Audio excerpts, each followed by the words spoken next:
Let's tell you about the Ministry of Higher Education, Science and Innovation and the National Advisory Council on Innovation. They're hosting the BRICS Science, Technology and Innovation Symposium today in Pretoria. The symposium is expected to provide a platform to engage constructively on strategic challenges in the science and technology sector. Nqobile Madlala is there, and you're standing by to tell us what's happening there at this hour.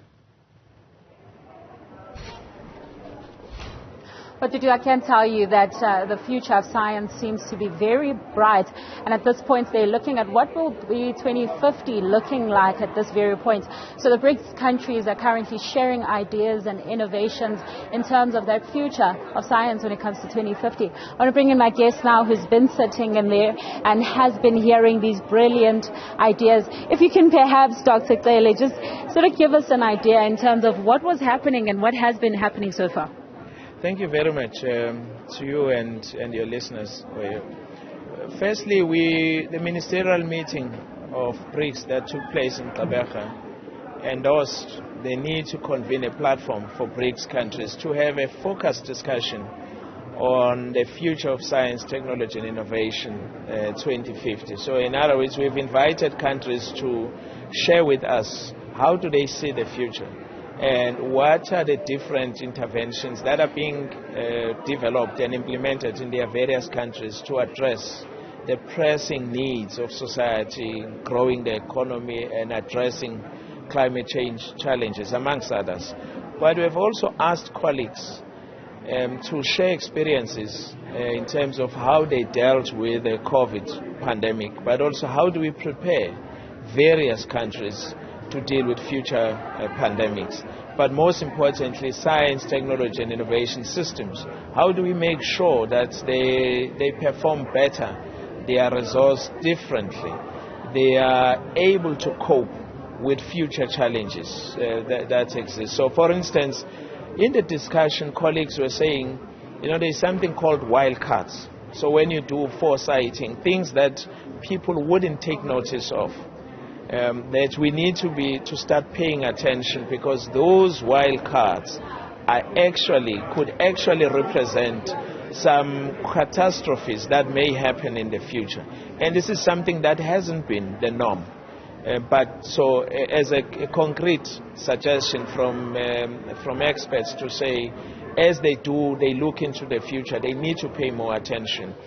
But we have also looked at, because we looked at the issues about the future of the university of the future and the role of science councils, because they play a critical role in making sure that science, technology and innovation can play a big role in shaping and influencing an inclusive and sustainable future.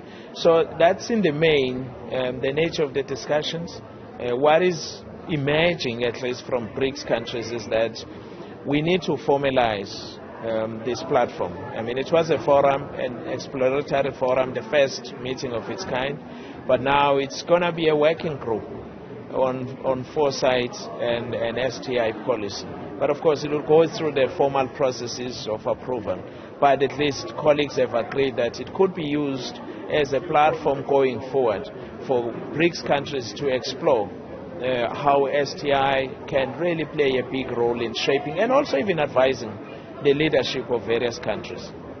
And I mean, would you say the aim that you have in mind for this symposium, that it's actually working at this point? Well, based on the comments and the views expressed by different delegates from BRICS countries, as well as participants, because we also invited other experts who are not officials to be part of the discussions. Generally, I mean, we've just finished 2/3 of the program. People are expressing positivity, but of course the emphasis is to make sure that we do things better, to make sure that this doesn't become another talk show. We've had a lot of them. So we would be working with the steering committee to make sure that some of the ideas or suggestions are actually converted into practice. And also that's the emphasis Minister Nzimande made yesterday when he opened the conference, to say, guys, please, in as much as we need to develop the critique of what is going wrong, but we also need solutions. We need to identify solutions. And colleagues are generally excited but we're not naive to the ongoing challenges that we are facing, and the fact that some of the solutions will require huge resources. And I mean, when we talk about those huge resources, I mean, we know that South Africa's got quite a lot of issues, especially when it comes to socio-economical issues. How do you then address those using a symposium like this?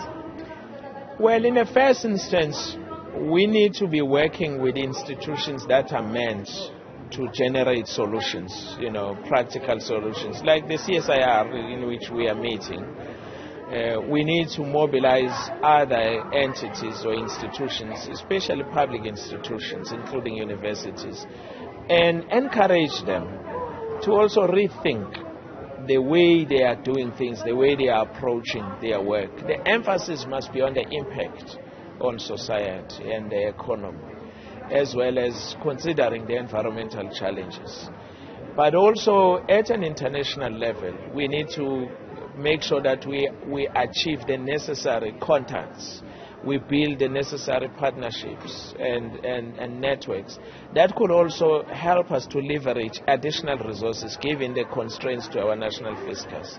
The biggest challenge facing our science, technology and innovation system, or the national system of innovation, is investment that is continuously declining. With business investment being on a downward spiral, that's the biggest challenge. Fortunately, the President is convening a presidential plenary on the 12th, and it's going to be here. And this is an issue that's going to feature prominently in that meeting, to find a solution to it, because we need more resources by South Africans, whether public or private, but also use our networks to leverage additional resources. Thank you very much, Dr. Nqobile, for speaking to us.